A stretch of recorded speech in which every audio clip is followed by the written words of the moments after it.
Good morning, everyone. 안녕하세요. I didn't expect this huge crowd, actually. It's amazing. I'd like to congratulate to Dr. Lee, Namchol Lee, who made this huge success. Well, my name is, as introduced, Jong-won Lee, currently serving as president of COSREC, it's Korea Social Science Research Council. And personally, is proud to be a part of this meaningful gathering. We have two prominent discussants, two prominent speakers and two discussants. And speakers are from abroad. Dr. Stephen Walter from Switzerland and Dr. Simon Field from OECD. Stephen Walter is now serving as president of Swiss Federal Institute for Vocational Education and Training.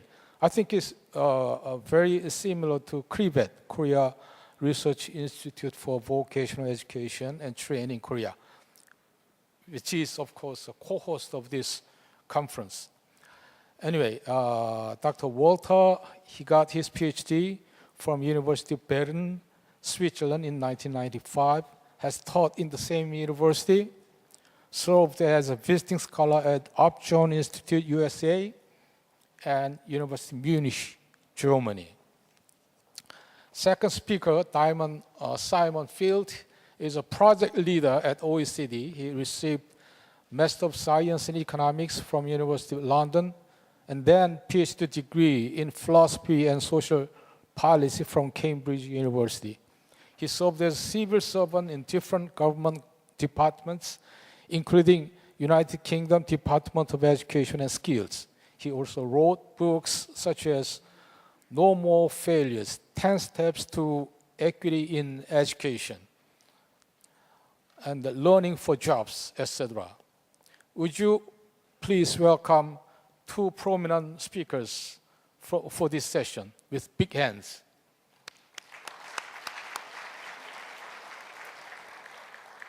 Actually, we have 1.5 hours for this session.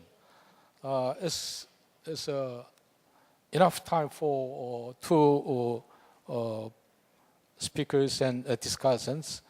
But I'd like to ask each speaker finish up their presentation in 20 minutes or 25 at the most, so that we can save more time for further debates on the raised issues later on, and also for the Q&A sessions for audiences. Dr. Walter will introduce the Swiss experience, which is, I believe, very useful and exciting as well. So let's start with Dr. Walter's presentation.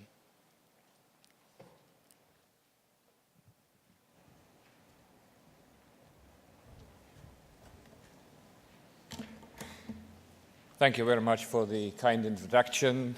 Good morning, everybody. And thanks to the organizers for the invitation and the hospitality.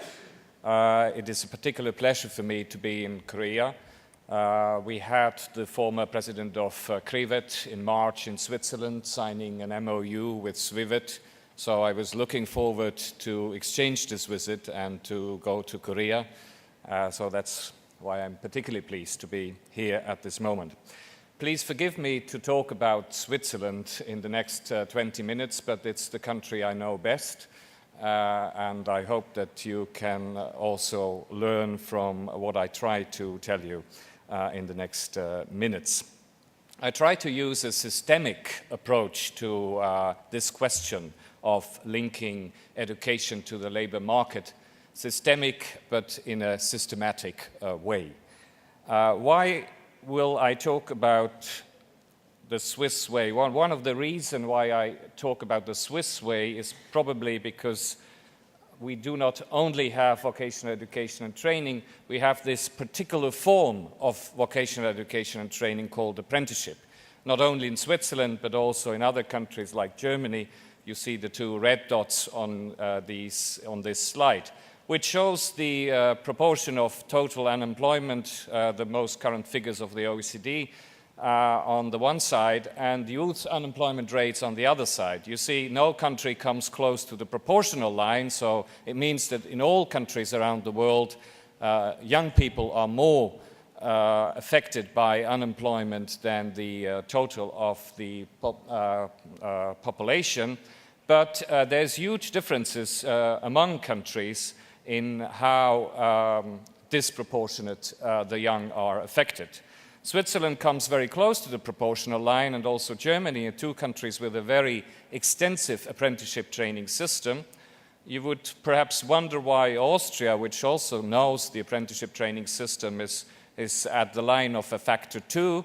Well, Austria has an extensive vocational education training system, but most of the young people in the VET system in Austria go to school-based vocational education training.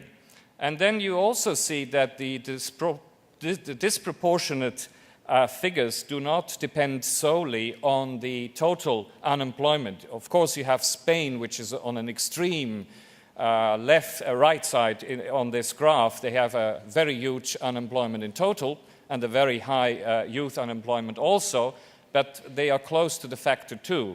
Other countries with an intermediate size of unemployment, like Sweden, they have 3 times higher youth unemployment than total unemployment. And Sweden is an example of a very school-based training system. And that is one of the reasons, not the only, but one of the reasons why I talk about apprenticeship in the coming minutes.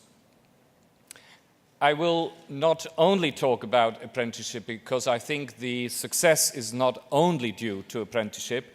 There are different ingredients for a successful formula. And the 3 messages I would like to transmit today are the following ones. First, I think there has to be a high permeability in the education system between different parts of the education system, but that the different parts of the education system have to serve distinct missions. If you blur the missions and the goals of different parts of your educational system, I don't think that it will work. The second message, already stated in the earlier session this morning, is that you have to have strong partnership, but you have to include the employers in this strong partnership. It has to be labor market driven. So you have to have a partnership between government, employers and schools, but in the Swiss case, what we believe is the success formula is that the VET system is labor market driven. And third, I'm an economist by training. I believe that only if you have good incentives, economic incentives on all sides, benefits for everyone, the system will work, and I will briefly touch on this. This is just to show you how the Swiss educational system looks in a sketch. The 3 levels, primary schooling, lower secondary schooling, the compulsory schooling, then the upper secondary schooling divided into 2 parts. The general schooling, the blue one that leads to the university entrance diploma, and then the dual and school-based vocational education, which is, in the case of Switzerland, mostly apprenticeship, so dual-based. And the proportions are almost right. It means that about 70% of all school leavers in Switzerland go into the red part of the system, the vocational part, and it's less than a third that goes into general education, the blue part. Then at tertiary level, we have the extension of vocational education that leads into the universities of applied sciences and what we call professional education, and on the general part, the academic universities. So you have the blue part, the red part. We have 2 distinctive parts of our system, but there is permeability between the 2. So the 2 distinct parts of our formal education system shape our policy options. The vocational and professional education, the mission of this part is to guarantee employability, to guarantee inclusion, and also to guarantee the competitiveness of the Swiss economy. And for those who have been in the first session this morning, you have seen that Switzerland ranks quite high up in the competitive rankings, and we believe that our vocational education system is part of that success. But also, the academic system should serve the global competitiveness of our academic institutions, and therefore the key word here is selection. The reason why we only allow 20% of each cohort into the academic university system is that we only want to have universities that can compete with the world's best universities. And also, if you followed the first session, you have seen the Shanghai ranking, the global 500 you saw. Here I have figures from the global Shanghai ranking, the first 100 universities.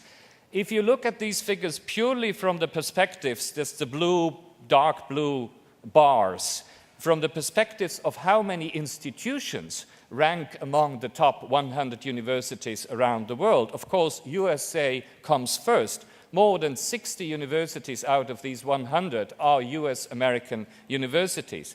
But if you calculate the share of your students, of your country, that go into one of these top 100 universities, it's only about 10% of US-American students that go to a top 100 university.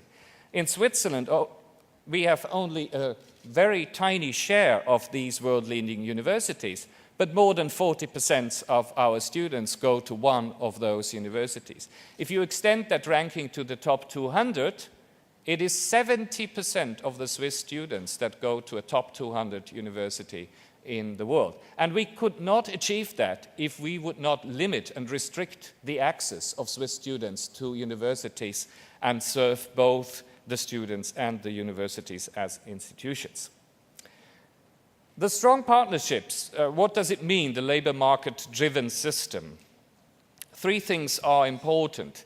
First of all, in order to have a labor market-driven system and not to have a very disparate atomic system, employers have to be organized. In Switzerland, the government requires the employers to be organized in occupational associations to be acknowledged as an institutional partner to the government. In Switzerland, the government refuses to talk to a single employer because that would contradict labor market mobility. If the government would shape its educational policy on the demand of a single employer, the degrees, the diplomas that this single employer would award would not guarantee labor market mobility. So the government asks employers of the same occupation to organize in occupational associations before talking to them. Once they are organized in these occupational associations, they can decide on almost everything. They decide on the curricula, on the training content, on examination standards, etc.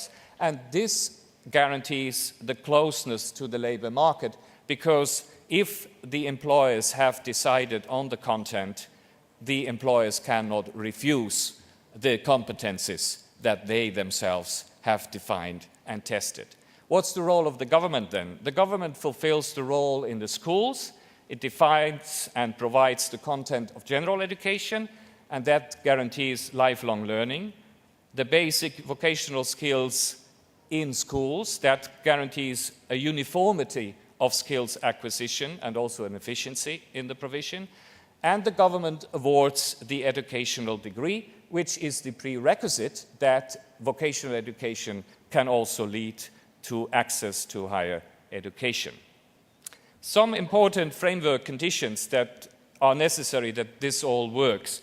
4 points. One is the system covers more than 230 professions in all sectors of the economy. I have given some examples.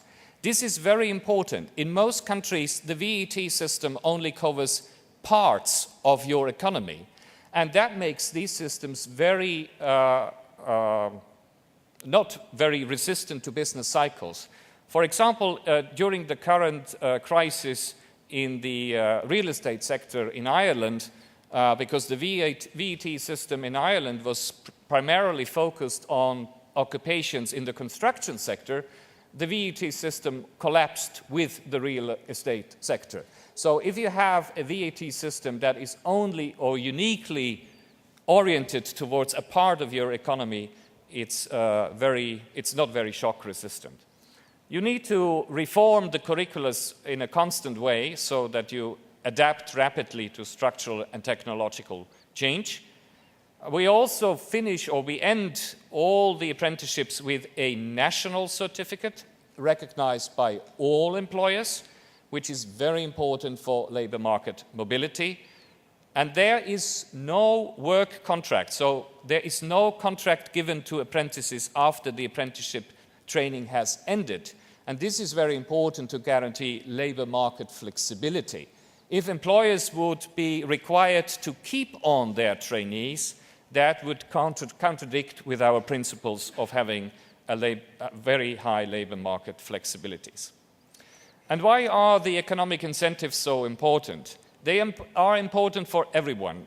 They are important for companies. If the training does not pay, the employers would not provide apprenticeship training. So first, on the employer side, there have to be economic incentives for them to be involved in training. But economic incentives are also important for the potential apprentices. If apprenticeship does not lead to higher salaries, to higher employment perspectives, better employment perspectives, the most talented youth would not choose apprenticeship. They would go to general education. And in this case, the employers would not provide apprenticeship because they would know that the most talented have gone to other educational pathways. And it also has to pay for the government. If VET would not provide good jobs and good salaries, it would be unwise for the government to invest in VET, and they would invest in other sectors. So the economic incentives have to be there for everyone. Now, let me look at the firms first. On one side, we have costly regulations and requirements. This is to guarantee quality. Not every employer can offer apprenticeship training. But if you have to undergo costly requirements, you must have some sources of benefits. And the sources of benefits for employers are two. One is the protective work of apprentices during the training. During the training week, the apprentices in Switzerland usually follow 1 to 2 days per week in school, so they stay 3 to 4 days in the company. And out of these 3 to 4 days, they work 2 to 3 days and have 1 day of formal training. And during the days they work, they also learn because they do skilled work, but they also produce. They produce services and goods for the companies, and that's the one source of profit. The second source is that the company can save a lot of money on reduced hiring and recruitment costs for skilled workers because they already had the opportunity to screen the apprentices and only to keep on the best, and also to provide them firm or product-specific knowledge, which they would have to provide anyway if they would recruit on the labor market. And these are the figures, the latest figures we have on Swiss. That's from the perspective of a training company. We have 3-year or 4-year apprenticeships. So the gross costs is the salary the company pays for the apprentices, the machinery, the tools, and also the salaries for the trainers that train the apprentices. And you see that's in US dollars. A company spends in a 3-year apprenticeship some $80,000 on a trainee. But the trainee, the apprentice, provides productive benefits to the company in the order of $93,000, which gives a net benefit to the training companies of some $12,000. So you see already at the end of the apprenticeship training from the perspective of the firm is highly profitable. Now let's look at the side of the apprentice. Because the apprentice only goes to school for 1 or 2 days per week, the government spends less on training on VAT students. Here it's unfortunately in euros, but you see that the government spends less than €8,000 per year on an apprentice in VAT, while it spends more than €10,000 on students that go to general education, the academic upper secondary education. But what is missing in this picture from the perspective of the apprentice is that the firm also invests in training of the apprentice. And if you add that, The total spending on training for apprentices is higher than the training spending on students in general education. Now, if you spend more on training for VET students than on academic students, it should also materialize in some good labor market returns. These are the private rates of return for students following different educational paths in Switzerland. The dark blue part is the VET system, and the white bars are the academic system. What you can see from this is that the rates of return for basic vocational education are the lowest, but they are almost as high as the rates of return for academic universities at the far right of in this picture. But the option value that the VET students get is that they can get access to the tertiary level VET educations, which here are labeled the ISCET 5B professional education or the Universities of Applied Sciences. And what you can see is that the rate of return to education from this part of the tertiary system, they are substantially higher than in the academic part of the system. So you can see also from the perspective of the apprentice, the VET system pays off. Last but not least, the government side. The green spots on this graph are the 26 provinces or regions in Switzerland, which all have their own educational systems and ministers. What you can see is the expenditure per student per year in Swiss francs now, depending on the proportion of students in your province that undergo the apprenticeship training system. So on the far right, if you have 100%, it means that of all the students in the VET system, all the students are in apprenticeship. If you are on the far left, it means here the most extreme case is 50%. It means in this case, in this province, 50% of the VET students go to school-based VET and 50% go to apprenticeship. Now, it's clear and evident that the more school-based VET you have, the more the government has to pay, and the relation is quite extreme.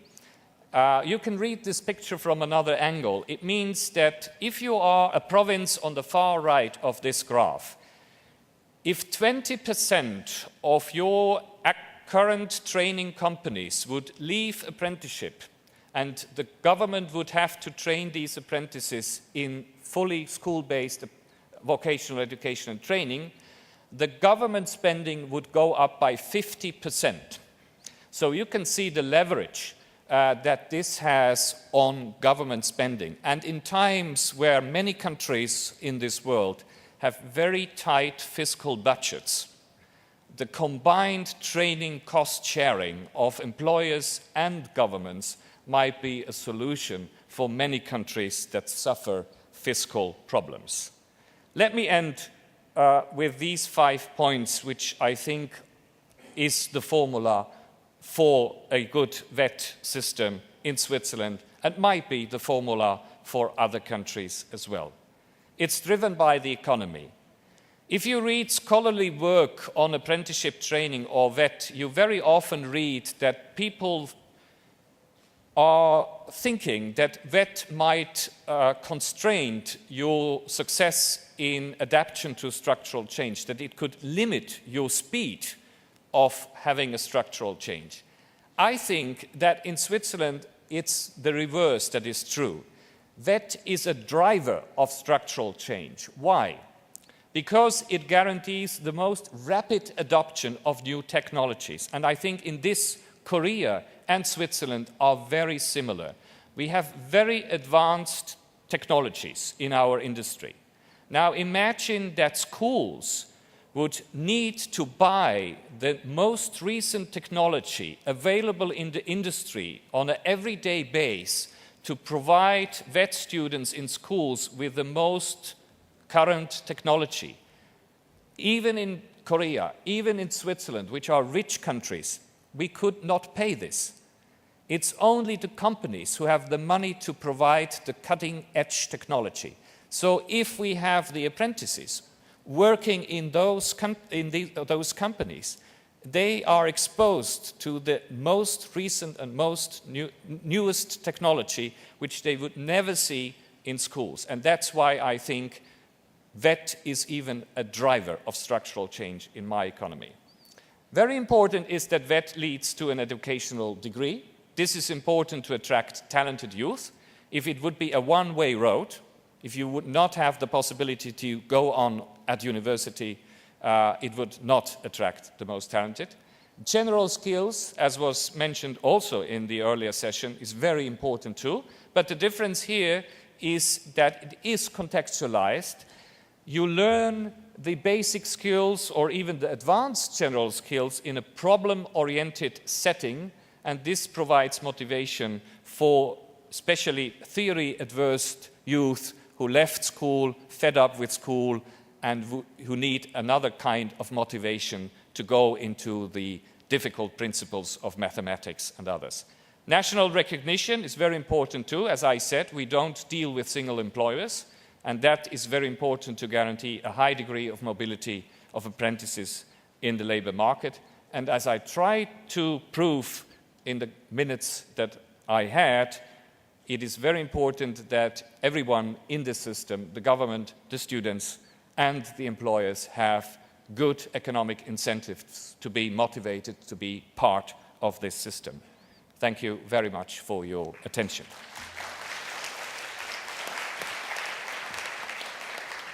Thank you, Dr. Walter, for keeping good time. Usually I don't, manage time as a moderator. A friend of mine is bringing a bell. So when time is up, is ringing the bell consistently so that the other guy is right at 1 or 2 minutes left on the paper and they're standing in front of the speaker. And time is up, he snatched away the microphone and things like that. But I don't have to do here. And well, it's impressive. I wish Korea has the similar system, educational system. But I heard Germany has the similar educational system. I don't know which countries is original. And seems to me that it's not that easy to establish such a system in Korea who doesn't have similar, past experience of, for example, apprenticeship during the feudalistic society and so on. But let me raise some simple questions so that we can save time. First one is, there are 2 different tracks, and according to your diagram, there's arrows crossing by between 2 tracks. So I'd like to know what's the percentage of the crossover between 2 tracks. That is the first question. And second one is, you said and you emphasized there's no work contract after the apprenticeship has ended. Are there any serious frictional unemployment at that time? And I also curious to know then whose income, lifetime income, is higher between 2 groups. And one more, and you said you compared 3-year apprenticeship and 4 years. And I found out that the net benefits for the 4-year apprenticeship is lower. That means the 3-year apprenticeship is optimal, or have you other data for 2-year apprenticeship? So I'd appreciate if you explain or give us further information. Okay, then let's move on to the second speaker, Simon Field. So.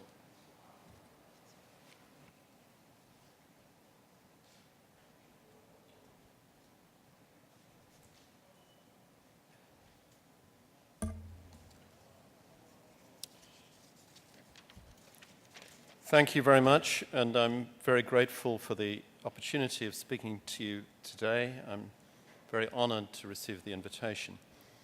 I'm going to talk about the role of initial vocational education and training for young people in meeting labour market needs.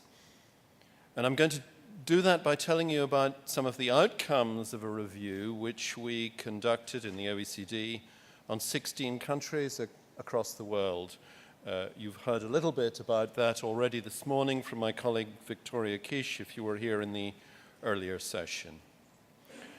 But I'd like to make a couple more points by way of introduction, and the first is to say that we've been enormously helped by Korea through CRIVET in our work on vocational education and training and its support for 2 consecutive reviews on upper secondary vocational training, and now in our new review on post-secondary vocational education and training, and in particular support for some of our initial work in that area. I mean, I should also say we've been enormously helped both by Switzerland as a country and personally by Stefan Wolter, my co-speaker. Stefan Wolter is in fact chairs the group of national experts, which is the group of countries, OECD countries, which oversees all our work on vocational education and training. And in some of the things that I will say, you will find, not by accident, some echoes of what he has just said, or reinforcements of them. Now, before I talk about the actual outcomes of our review, I want to draw a slightly bigger picture of the transition from school to work of young people. And that transition is of huge importance in all countries, and never more so than now. In the OECD countries, 17 million people joined the ranks of the unemployed in the 3 years between 2007 and 2010. And globally, some estimates put unemployment now at over 200 million people. And for young people, unemployment rates are always higher, staggeringly high in some countries. We've already heard about Spain from Stefan Wolter's presentation. Youth unemployment there is now over 40%. And for the current cohort of the young, that's actually many of you, they've had the bad luck to enter the labour market often at a very difficult time. The impact is not only on young lives, but on whole lives. There's very good research evidence to show that young people who first look for jobs during a downturn are scarred long-term with lower wages, higher risks of unemployment, even many years later. And that's probably because their chances of obtaining the most desirable entry jobs with good training and career development opportunities are much reduced when economies are weak. So that makes the initial transition from school to work really, really important because it has long-term effects. And some countries are much better at this than others. You saw the graph that Stefan Wolter put up of youth unemployment relative to adult unemployment. And that's much lower in some countries than others. Some countries are better at this. Now, we have some evidence from different countries of what makes for successful transitions. And one really key condition is actually a good match between the overall shape of the education and training system and the labour market. And just to explain that point, some labour markets are very highly regulated, so that for young people, minimum wages are set relatively high. And once into a job, it's difficult to fire somebody. Sweden would be an example of that kind of rather regulated labour market, but also a number of other European countries. Other labour markets, and perhaps most strikingly the United States, are much less regulated. Now, if you have a highly regulated labour market, employers are obviously going to be quite cautious when it comes to recruitment. The costs in terms of wages of taking on a young person are quite high. And if a young person turns out to be unproductive, it's hard to fire them. So one key implication is that in these more regulated labour markets, employers are going to expect that new recruits are job ready, already well trained. And if the education and training system fails to deliver those job ready skills, you have a problem. And indeed, Sweden does have such a problem. And you may have noticed that if you look at the ratio of youth unemployment to adult unemployment, that's rather high in Sweden.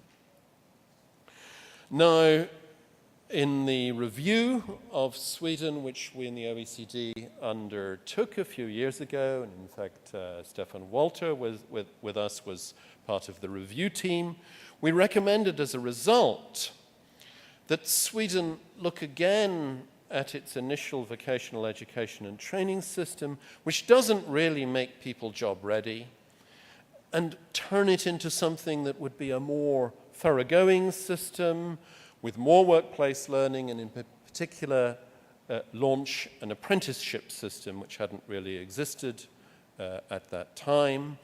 And I'm glad to say that the Swedish government is now implementing some of those recommendations quite actively. And that should reduce the youth unemployment rate. Now, that model doesn't apply everywhere. If you look at the US, for example, and you've heard a bit about the system there already from this morning from Brenda Dan-Messier's presentation, high schools don't generally attempt to make young people job ready. But in the US, it's less of a problem than it is in Sweden. Why is it less of a problem? It's partly because there's a highly deregulated labour market, which means that employers are more ready to take on young people who are not job ready. And it's partly because there's more scope to return to education later on, and the evidence about labour markets comparing the US and Europe in particular shows that the US has much more mobility amongst young adults that allows that return to education and training. So one message, one contextual message I would give here is there isn't one design that we would recommend for an initial vocational education and training system. Where does Korea sit? I mean, Korea's labour market is striking in terms of the division between relatively protected group in large employers on the one hand and a relatively unprotected group in small and medium-sized employers on the other. So in a sense, it has a little bit of a split labour market.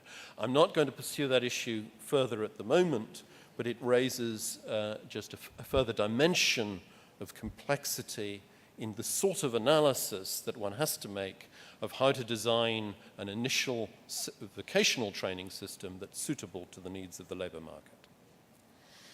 Now, I'm going to move from that big context to talking a bit about our review of VET.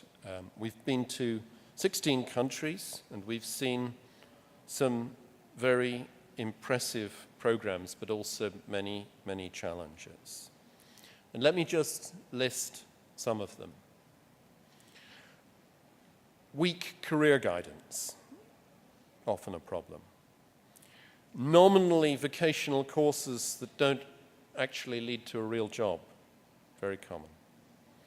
Vocational teachers who've become out of touch with the needs of the modern workplace.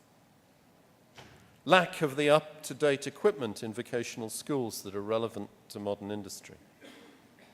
And on the labour market side, often the problem is failure to take account of broader educational needs, workplace training and apprenticeship sometimes providing too narrow a range of practical skills, supervisors of apprentices that are unprepared for the task, and sometimes in vocational programs, inadequate attention to the basic skills of numeracy and literacy, so fundamental in lifelong learning. And that's less of an issue here in Korea, where your basic skills results at the age of 15 are very, very good, but it's a big problem in some countries. Now, I'm going to show you a slide now. You've probably been wondering when the slides come. I think I'm going to only maybe use just one slide, just to give it some emphasis, because it contains one single message that I'd like you to take away from this presentation. So, where am I going?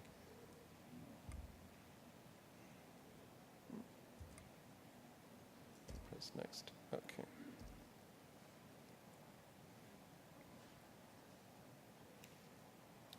Now, this slide shows two worlds. And on the right, the world of learning, and on the left, the world of work.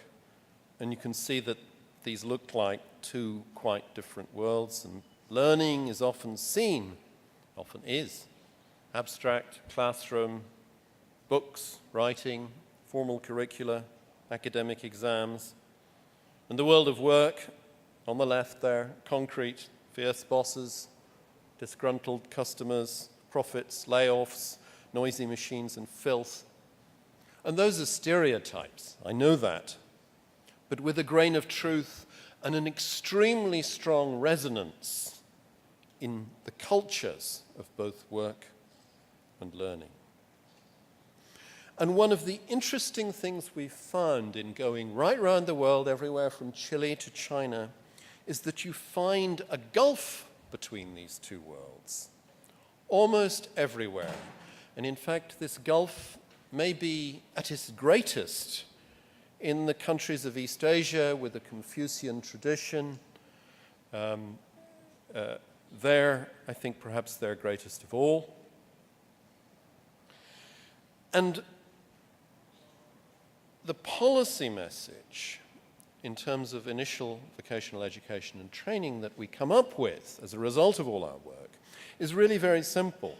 It's that if you want effective transition from school to work, real learning for jobs, this gulf in cultures has to be overcome. And that's a problem where it's easier to say that than to come up with some concrete ways of bridging this gulf. But I want to give you now a little bit of the flavor of what that might mean in concrete terms, some flavor of the detailed recommendations we provide. We need vocational training systems that provide the right skills, well taught, in the right place. Now let me unpack some of that. First of all, the right skills. And by this I mean the right mix of provision, the right number of places for cooks, computer technicians, electricians. And here we need mechanisms to bridge the gulf, to make sure that the training mix matches the needs of the labor market. And how to achieve this? Well, students can choose, but particularly where the cost of training falls on the public purse, provision needs to reflect the areas where there are going to be jobs. And there are two ways of achieving this. One way is to plan provision, forecast skills needs, but that's hard. It's very difficult to get all those detailed forecasts right.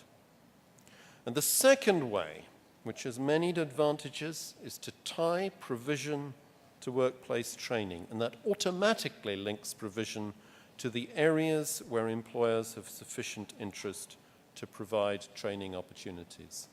So just for example, in Sweden, where student preference has in the past dominated provision, One of our recommendations, which is now being implemented, was to make a period of workplace training mandatory.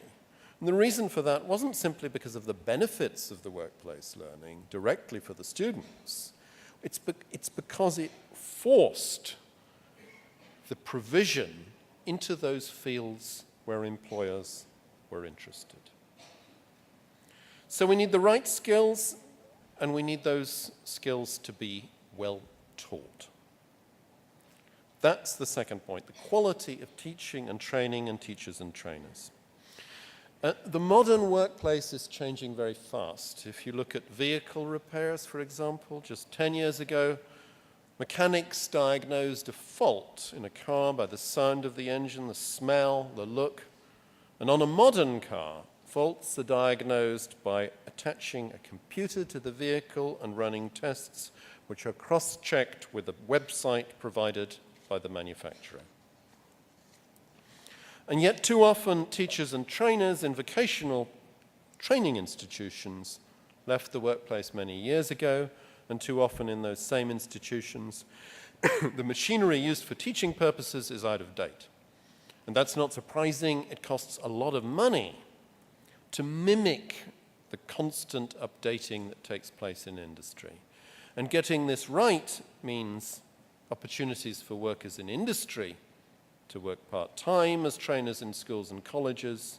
It means encouraging teachers and trainers to spend regular periods in industry to update their experience. And just for example, in China, in the upper secondary vocational schools there, the teachers are required to spend 1 month a year in industry.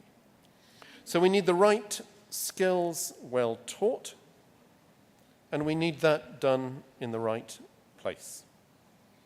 The most direct way of bridging the gulf between learning and work is to bring learning into the workplace, to make use of workplace training. The right place is very often the workplace. Now, what's so great about workplace learning? You've heard a lot of the answers to that question already from Stefan Walter. It provides a very strong learning environment with modern equipment and real-world problems of awkward customers, difficult colleagues. It can improve the transition from school to work by allowing employers and potential employees to get to know each other. It contributes to the output of the training firm, and it links training provision to a direct expression of employer needs. But there's something else. It's the most important point of all, and I want to finish on this because it is the most important point of all. There's something else that makes all this possible. I'm going to go back to my picture. There's something else that is necessary to bring the world of work together with the world of education.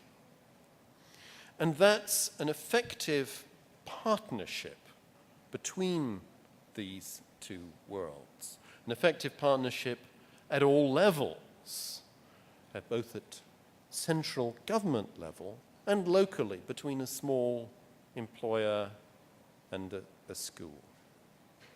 Why is this necessary? Why is it a necessary condition of everything else I've been saying? Well, we can't provide the right skills without engaging employers and unions in the definition of those skills, in defining the quantity of those different skills. We can't have teachers and trainers who really understand industry needs unless they have some relevant industry experience and partnership with industry. And above all, we can't have effective workplace learning without the very full and complete involvement of employers in providing those quality workplace learning opportunities. So I'll leave you there with that picture. Thank you.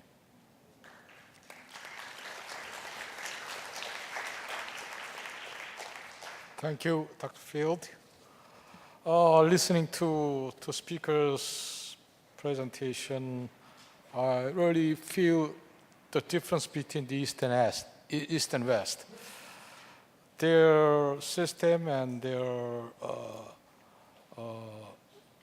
I think, is based on rationality, rational behavior, rational decision-making, things like that, which is far from Korea in reality.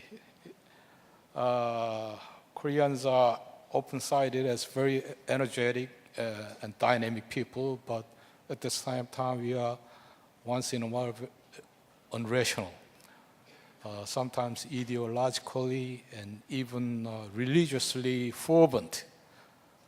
So some people say Confucianism is conducive to successful economic development, but also networking and things like that have been hindrance to rational behavior. So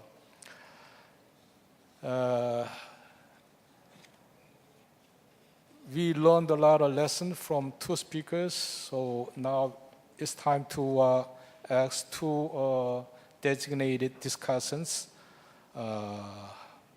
I guess one for each speaker. So I guess we have two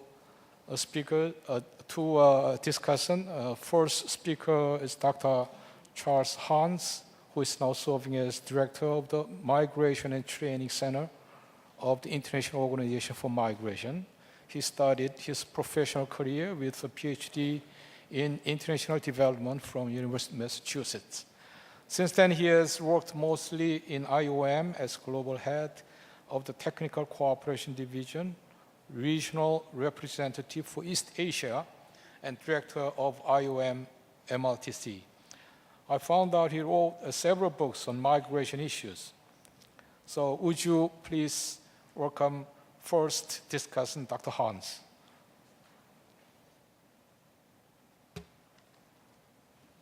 Thank you very much, Dr. Lee. I was highly impressed with both presentations, and I want to thank you for such excellent presentations. I would add a personal note here that as part of my background some time ago, my academic background, had a strong focus on vocational training and its role with the migrant community and how that feature of the educational system could be linked with national development. So I feel like I'm coming home to some old issues, and these old issues seem to not go away. A couple of general points I'd make about the presentations.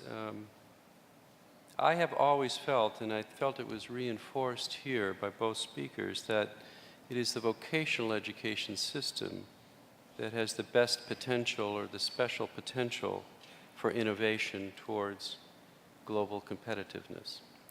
It's more quick to react, it's quicker linked with industry, it is a little more practical and theoretical. So when we take this broad question of getting a country linked with global competitiveness or higher up the ladder there, I think we have to look almost first and foremost at vocational education systems. I think in particular I could point to, well, I could illustrate this through Professor Walter's presentation about Switzerland and how closely their system is linked with associations of employers. I think there's your link to competitiveness and to being on top of innovation quickly. When I think about vocational education and what it's supposed to do and who it's supposed to serve and the needs it's supposed to fill, I have to come back at some point to my own particular interests group, which is that of migrant groups, or whether they be new arrivals in the country or even the second generation immigrants in some countries, and how such people might be engaged in the vocational system and what challenges this presents for the vocational system. The U.S., among other countries, has gone through a lot of work in this area over many generations. And I noticed that was not touched upon very specifically. Let me start with Korea. Korea, you have 500,000, 600,000 or so temporary foreign workers here, largely through the EPS, Employment Permit System program.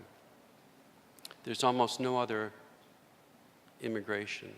You have some long-term immigration with marriage migrants, but EPS or temporary workers are about half of the whole intake here. These are people who are brought here to work in particular low to medium skill areas, particularly in industry.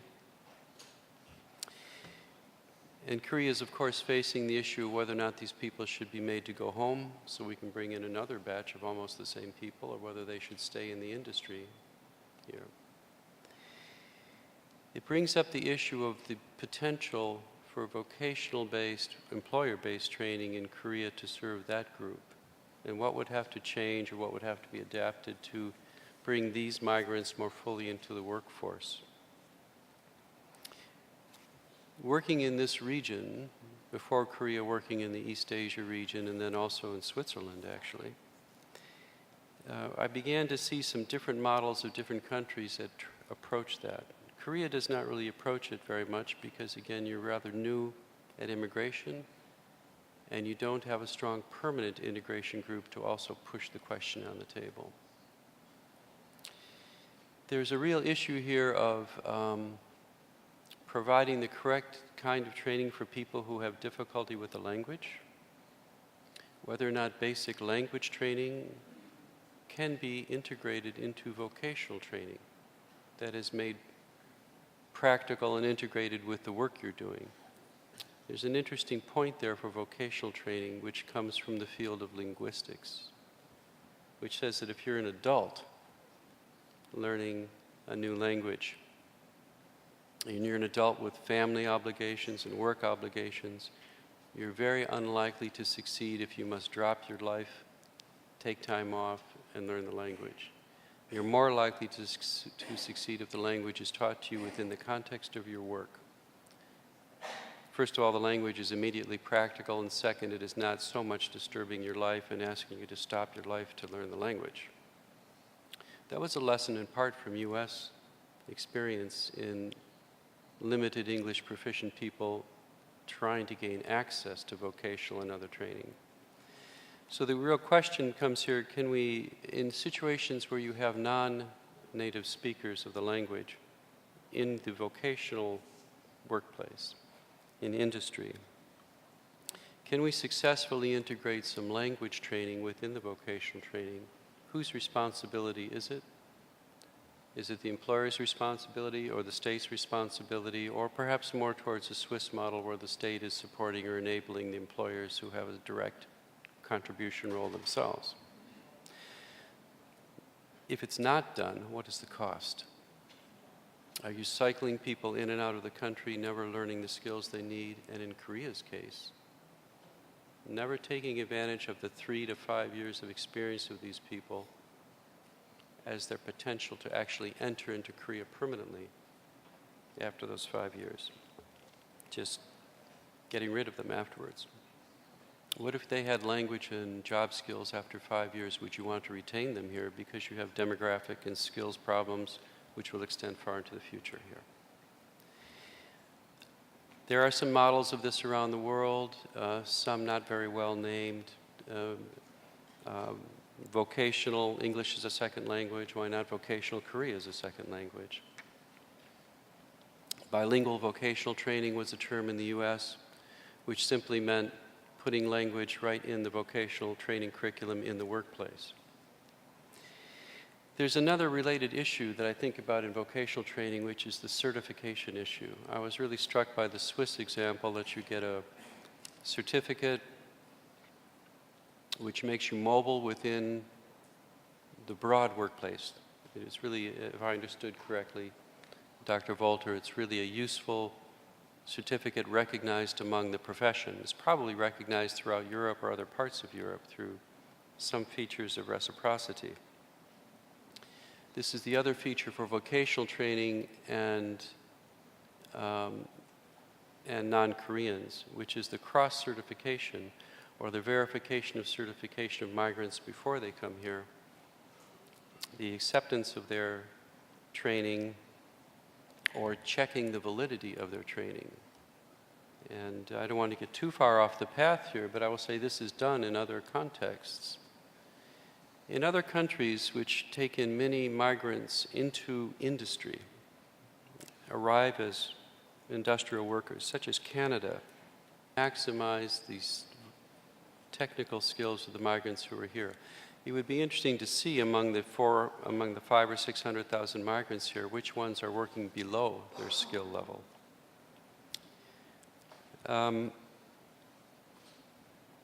would also like to maybe be a little visionary here, or a little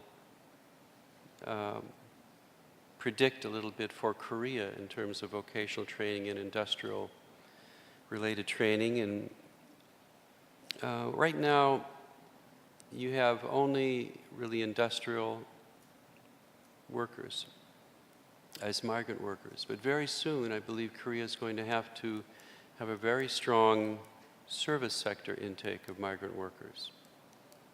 So the skills group of your migrant workers is going to change, but yet they're going to need vocational training of various kinds to deal with their jobs. And these service sectors may be home health aid, elderly care aid, child care aid in particular. And perhaps the Olympics will push certain skill groups temporarily to a very high level where you'll need foreign intake to deal with the Olympics as they're coming up. The question is, will Korea be ready to apply its vocational training model to different skill groups? And will it be ready to apply it to migrant workers as well? There's one other feature, or a couple other features were mentioned, particularly by Dr. Field here. I was very struck by particularly the special issues for small and medium employers. One can easily imagine LG, Samsung, Hyundai, Kia, and others being able to handle their vocational training or job training issues. But what does happen at the medium employer, the not so large employer? Can they really handle this without a lot of support? And I would mention again, it is those employers in manufacturing who employ the migrant workers in Korea. It's the small and medium enterprises in manufacturing and remanufacturing. And again, I was struck by the special issues that relate to them that Mr. Field pointed out. I think also from Mr. Field we heard about, in the OECD realm, the lack of attention to basic skills at times. Literacy, language, numeracy perhaps, being perhaps a bit neglected in the vocational curriculum. It is often those basic skills, particularly language skills, which the migrants are lacking for this context. And I thought it was instructive to find that it was also identified as a gap in the OECD. I'll come back to a few basic points about vocational training, migrants in Korea, just to wrap up here. I think there is no reason to presume that temporary migrant workers to Korea numbers will be reduced. I think there's every reason to think it will be sustained or increased. Every reason to think that the vocations they will be involved in will be more diverse than they are today. Every reason to think that the Korean vocational system is going to have to find ways to specially serve and adapt migrant workers in some fashion, whether within the workplace or if they become more resident here, family members within the educational system in Korea. These are all challenges which are down the road a little bit, but on the near horizon for Korea. But they are challenges that the OECD countries have risen to meet in some fashion, that Canada, the United States, Australia, and New Zealand have risen to meet in some fashion. And we would look forward, I would look forward to seeing the steps Korea will take in that area in the future, and the manner in which research and training can be targeted to help achieve that. Thank you.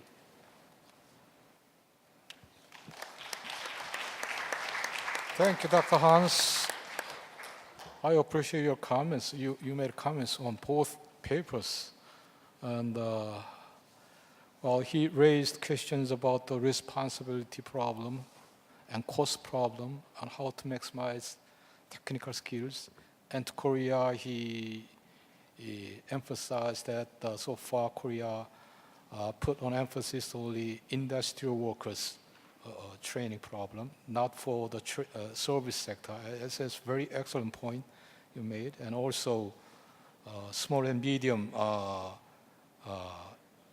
the employee training program for small and medium industries. That's excellent questions you raised. Thank you. And now then, let's move on to our second discussion. Dr. Dong Park, who is currently serving as Director General of the CRIVET, which is one of the organizing unit of this conference. He got a PhD in political science from Korea University in year 2000. Since then, he served as Director General of the Committee on Balanced National Development, Research Fellow of CRIVET, and Commission member of the Economic and Social Development Commission. In addition, based on his professional experience, he published books mostly dealing with labor economics and manpower training. Would you please welcome Dr. Park?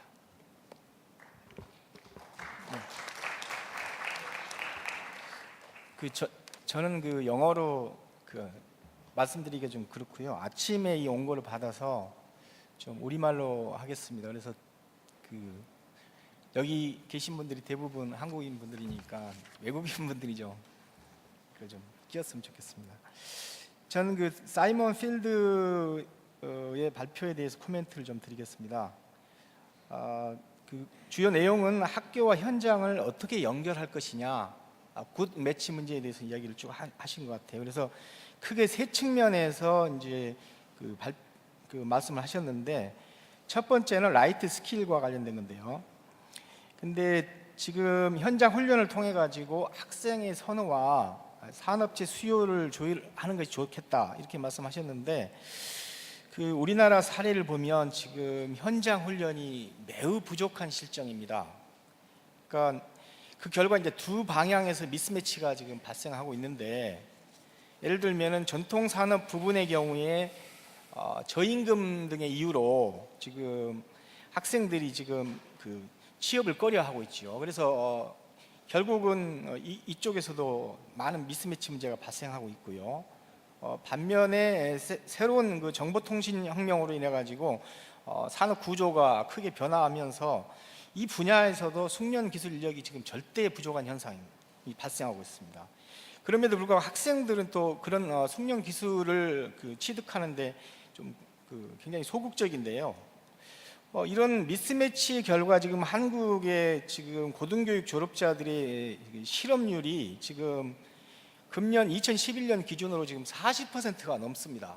그러니까 학교를 졸업하면 곧 실업자로 연결되는 학생이 거의 절반에 달하는데, 결국은 이 학생들의 이론 중심의 교육에 대한 이 선호를 어떻게 하면은 해소해 나갈 수 있을 것이냐, 이 문제에 대해서 이제 OECD에서는 어떻게 조언할 수 있을 것인지 첫 번째 제가 질문 드리는 거고요. 두 번째는 웰토트와 관련해서는 산업체의 학교에 대한 투자를 좀 확대해야 한다고 말씀하셨는데,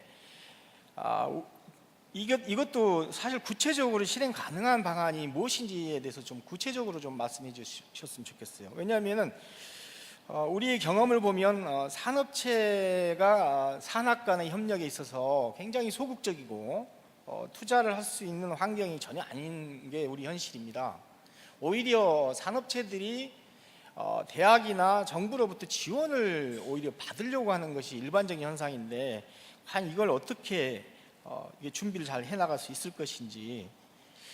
그 다음에 세 번째는 현장과 관련된 문제입니다. 산업 현장과 관련된 문제인데, 지금 학생들의 일자리를 좀 더 강화하고 확대해 나가기 위해서는 훈련이 필요하다는 데 대해서는 이견이 없습니다. 그래서 우리나라에서도 지금 학생의 현장 훈련을 강화하기 위해서 여러 각도에서 노력을 하고 있는 걸로 알고 있습니다. 그런데 대체로 보면 우리나라 한국에서는 지금 현장 실습이나 인턴십의 형태로 이루어지고 있는 것들이 이게 대개 1, 2개월의 단기 일회성으로 그치고 있습니다. 그러니까 아까 보셨지만 다른 나라의 경우에는 막 2년, 3년, 심지어는 아까 4년도 나왔었죠.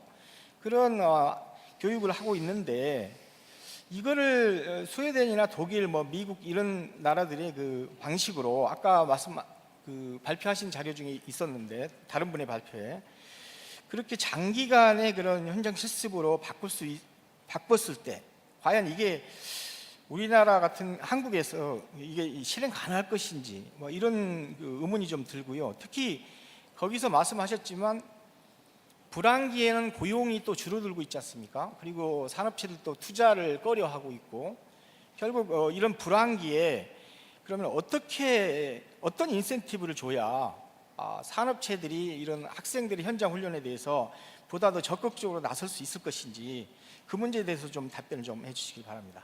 예, 제 질문 여기까지입니다. Thank you, Dr. Park. He raised the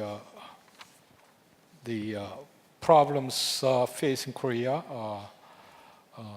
I guess he also agree with the two speakers, but in order to learn from those systems, the problems facing Korean economy, such as mismatch problem, and the cooperation problem between business and education, and the short-term internship problem, and things like that. So we'd like to hear the advices from two speakers later on. Before then, we'd like to hear some questions from the audience, since our participants have been saving good time, so we have 18 minutes or so. So I'd like to hear 3 or 4 questions from the floor and then give the speakers to answer to designated discussants and questions from the audience.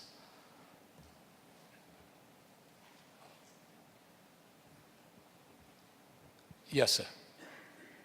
Would you tell us your name and so that 예, 앉아서 질문하겠습니다. 저는 그 중소기업을 경영하고 있는 코원의 소흥섭 사장입니다. 스위스의 그 견습 학생 제도가 참 부럽습니다. 평소에 제가 생각하고 있던 바이기도 하고요. 우리나라의 경우는 지금 반값 등록금 문제가 가장 그 이슈가 되고 있습니다. 그 등록금 문제를 학교에서 전부 다 부담하거나 정부가 부담하거나 또는 그 학생이 부담하거나 지금 그 주체들 중에서 분담이 아니고 어느 한쪽이 부담을 해야 되는 그런 문제 때문에 그런 것 같습니다. 그리고 학생들이 그런 등록금에 대한 부담 때문에 일반 그 휴학을 하거나 아니면 아르바이트를 하는데 일반 저임금 그 서비스 그 업종에 국한되어 있습니다. 실제 중소기업은 그런 인력들이 항상 일손이 딸리고 있는데도 불구하고요. 그래서 그런 그 인력에 대한 그 미스매치가 가장 큰 문제인 것 같고요. 조금 전에 그 박동 실장님께서 말씀하신 그 산업체에서 산학협력에 대해서 이제 그 기피하는 현상이 있다고 말씀하셨는데 사실은 저는 반대로 생각합니다. 어떤 산학협력을 했을 때 정부나 그 학교가 실적을 굉장히 중시합니다. R&D 할 때도 마찬가지입니다. 우리나라는 R&D를 해가지고 산학협력을 하거나 아니면은 그 정부 지원 사업을 할 때 실패해서는 안 됩니다. 거의 다 성공하도록 되어 있습니다. 그렇기 때문에 실적을 중시하기 때문에 산업체가 이제 기피하는 것이고요. 그 다음에 그 두 번째로는 조금 전에 이제 말씀하신 것 중에서 현장 실습을 1, 2개월에 그친다고 했는데 기업체는 계속 고용을 원합니다. 파트타임이라도. 그런데 학교에서 학생을 보내주지 못합니다. 그게 문제인 것 같습니다. 이상 그 질문 마치겠습니다. 중소기업 경우 말이죠. 예? 중소기업 경우에 그렇다는 얘기죠. 예, 그렇습니다. 예. 저희들도 현장 실습을 늘 1, 2개월씩 방학 때 이제 그 하고 있는데 계속 했으면 좋겠는데 학교에서 보내주지 못합니다. Okay. Thank you. Okay, we'd like to hear a couple more questions. Yes, sir.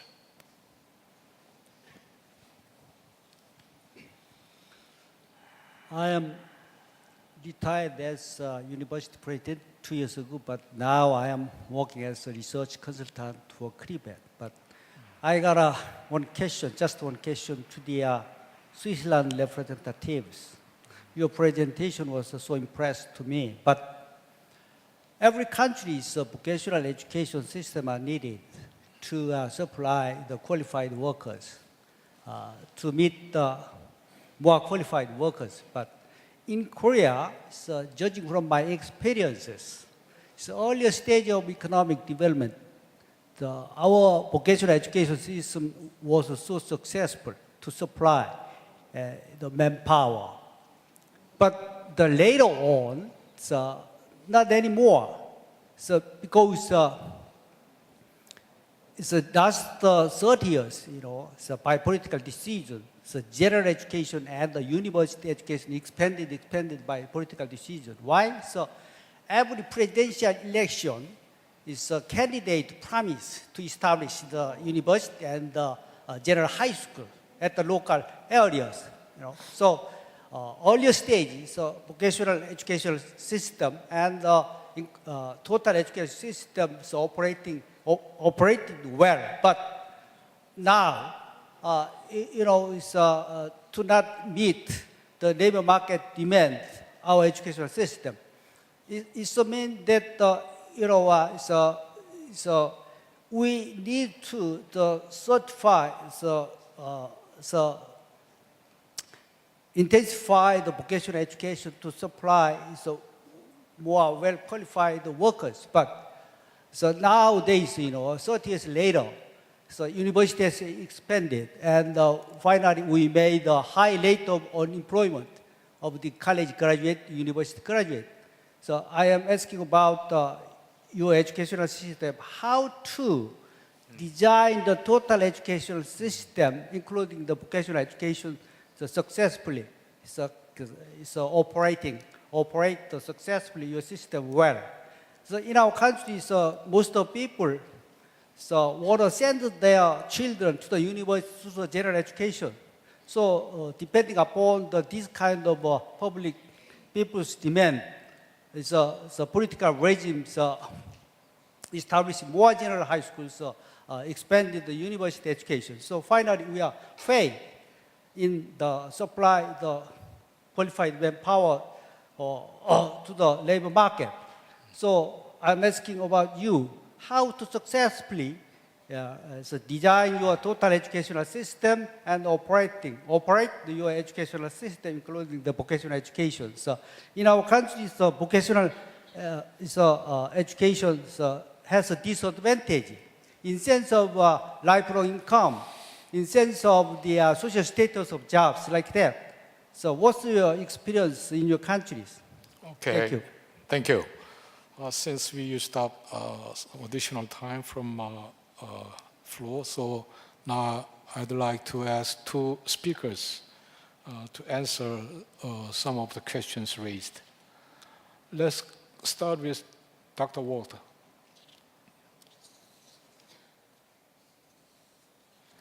Well, thank you very much, Chair, and the audience and the discussants for quite a bunch of questions. I address first briefly your questions, Chair. You asked about the proportion of movers between the academic and the vocational education system. Well, from the vocational education system, the immediate movers, that's a very low figure. It's 1 to 2% of the vocational system that moves immediately. But some of them move later, and I just give you an example. The current Secretary of State in our Ministry of Education, she's a university professor, but she started her career as an apprentice. So she made an apprenticeship. And that shows you the permeability, also the social permeability that we have in our system. So it doesn't matter where you start.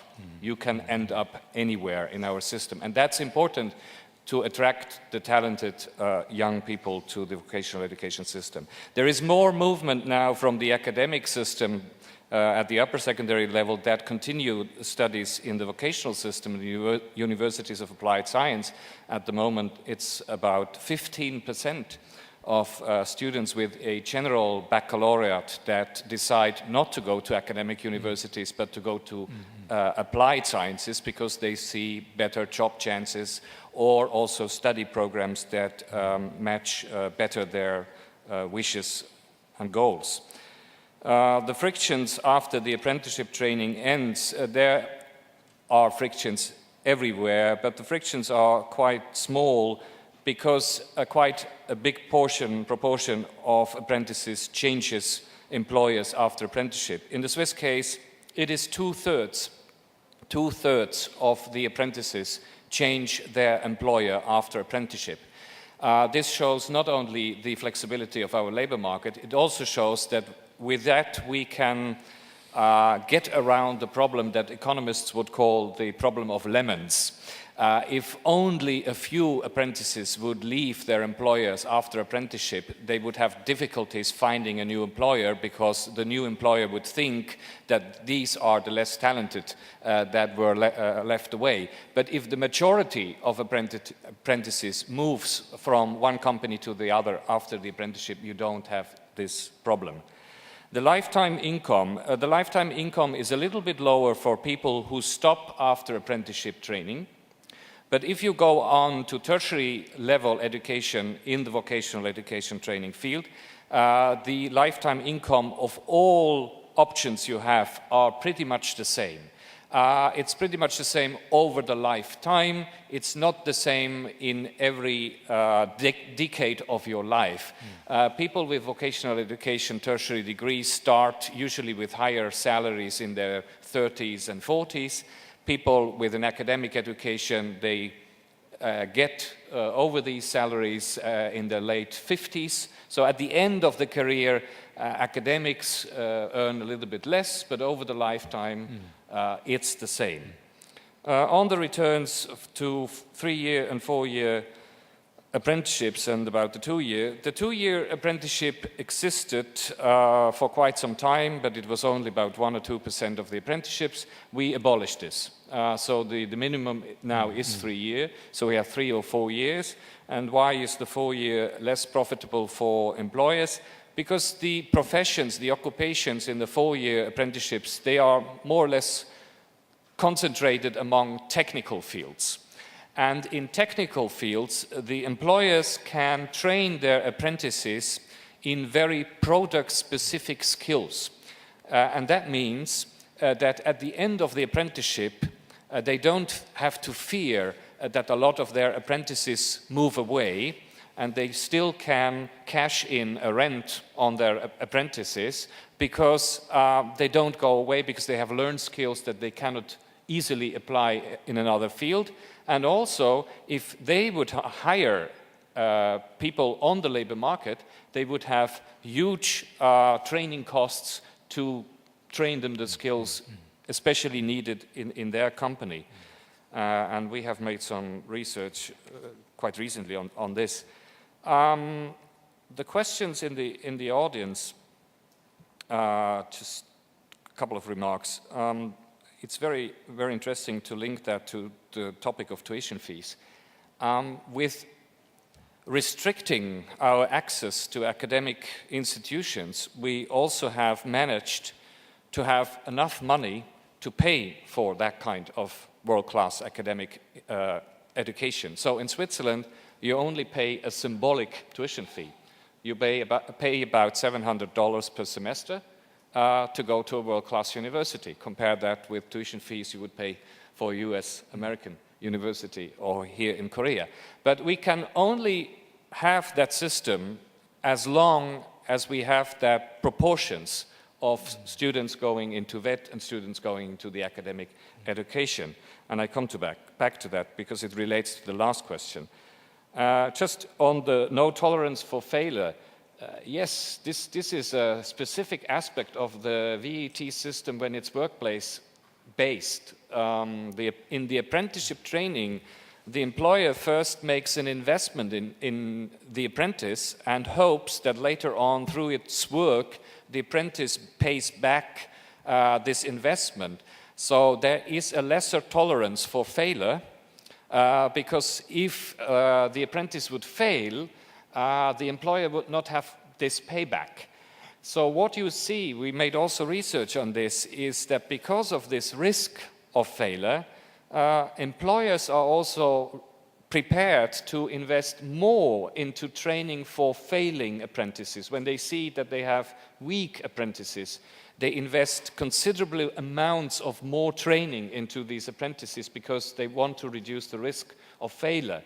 When you have the same situation in a high school or in a university, you don't see that picture, that professors start investing much more training hours into the failing students. They just let them drop out, or even worse, they just hand them the degrees even if they have not fulfilled the goals. And on the last question, this is a very, very important question. And I must admit that in my country, not everything is as rosy as I pictured it. If you would have other speakers from my country here, probably they would tell you another story. The only thing I can tell you is that I am the representative story at the moment, but I cannot hide that there are people who would like to have another system. Like to have another system because also in my country, academic education, university education, for many people, especially the people with academic education, bears a higher social status. So parents with an academic education, they want their kids to have an academic education. But luckily, so far, our government resisted to expand the academic system only to fulfill the wishes of parents for social status. The government looks at the labor market needs and says, as long as the people going through the VET system are demanded and they have high income, they have the same lifetime incomes as academics, we don't see why we should expand the academic system. And I am personally convinced that you need a critical mass of VET in your system to have a good VET system that guarantees these income and lifetime employment opportunities. Why? Because if you only have a small VET system, then you end up having the less talented people following that system. And as a consequence, employment probabilities and salaries will go down. And then, on the other side, you expand your university system, but you will produce a lot of people, both speakers mentioned this, who are not wanted on the labor market. They study in disciplines, in fields that are not wanted in the labor market. The studies cost a lot of money. The government is not prepared to pay this, so they have to raise tuition fees, which is very costly for parents, etc. So you also need a critical mass in the sense of limitation on the side of academic tertiary education. I don't speak about the tertiary education as a whole because I showed you we also have the VET tertiary education. But if I talk about the purely academic education, we believe that we need some restriction there to guarantee that both systems work. Thank you for kind explanation. Well, we have only a couple of minutes for the second speaker, Dr. Field, which will answer some of the important questions. Thank you.